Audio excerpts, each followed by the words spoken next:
Well, it's time to play ball. The Chickasaw Bricktown Ballpark. I'm Dave Morris, alongside beat writer for the Oklahoma City Dodgers for the Oklahoman, Jacob Unruh. And tonight, Oklahoma City hosts the Nashville Sounds. Jacob, after 8 games on the road, the Dodgers are finally starting their home games. Yeah, it's been kind of a long road trip for them to start. They're 5-3. Pitching staff was really good. Offense started to come alive there late on the trip. It kind of got to a slow start. But as Bill Hassman pointed out to me, it's easy to think they're off to a slow start when it's the first 3 or 4 games of the season and they're at an average just 180. And you can do that to start July and no one will notice because of the amount of bats. 8 games on the road, now 8 games at home, 7:05. First pitch here on Friday night. On Sunday, I should say, it's a 2:05. Most of the games will be at 7:05 this season for the evening starts. Jacob, what have we learned about this team 8 games in? Pretty solid pitching, offense, what do we know? Their pitching's fantastic so far. Through the first 6 games, they hadn't allowed a home run. They allowed about 6 or 7 runs total. They were really just dominant. Last couple of games kind of got hit around a little bit. Yesterday recovered, so that's why they're 5-3 now, but they've got this great pitching staff built around Julio Urias, Terrell Cotton, Zach Lee, who was the opening day starter, guys like that who are really going to carry this team this year. You mentioned Julio. Now, last year with the Dodgers, Corey Seager was the name to watch.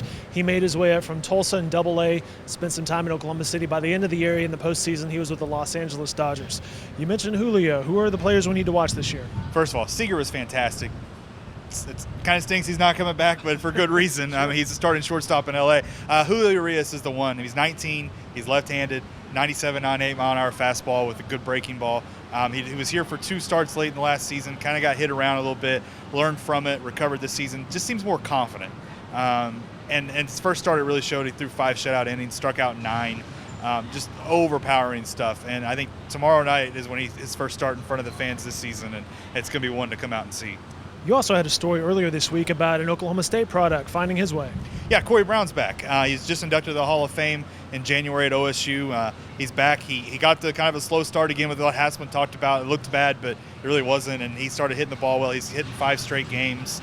Off yesterday, but he's in the lineup today hitting cleanup, playing center field, can play all 3 outfield positions. 30-year-old guy trying to make his way back. I just turned 30, so I kind of feel for him a little bit. Like, I don't know how that's old in baseball terms because I don't feel that old, but he's making it work, and I think he's going to be a really good addition to this team. Could be Robert Redford with a natural, right? Breaking some windows. All right, tonight on the mound we have Jeremy Kurt. He had a good first time out for him. He's 1-0, pitched 6 scoreless innings. Yeah, he's kind of an interesting guy. He's supposed to be with Tulsa, ended up in Oklahoma City, Tulsa. He's already bounced around a couple times. Kind of interesting, but he comes out, throws well. Bill Hassman talked to me today about how he's just a good pitcher. He locates well. He knows how to get guys out. Kind of a veteran guy, a little bit in the minor leagues. Doesn't throw too hard necessarily, but good changeup, good breaking balls. I think he's going to be a really good one to watch too. You mentioned Bill Hassman. He's the manager of the Oklahoma City Dodgers. It's his first season managing this squad, but he has some Oklahoma City roots. He played for the 89ers back in the day. Yeah, he's back. We talked a couple times already about how much he remembers of the old stadium at the fairgrounds, and it wasn't a very nice park. He loves this place though. But he's going to be kind of a guy that I think is going to manage to win some games. AAA manager's a little different. Sometimes they got to manage how the big league club wants you to manage with the players, but he wants to win games. He wants to be a big league manager. I think he's going to be aggressive late innings.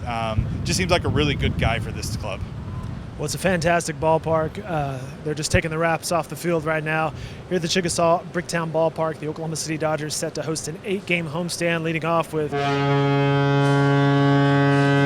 that foghorn. Yep, that means the fans are coming in the building. That is fantastic. 4 games against the Nashville Sounds starting right tonight. Follow this guy, Oklahoma City Dodgers coverage, Jacob Unruh in the Oklahoman and NewsOK.com. Jacob, thank you for your time. Enjoy the game tonight. Well, thanks for having me. It'll be a good season, I think.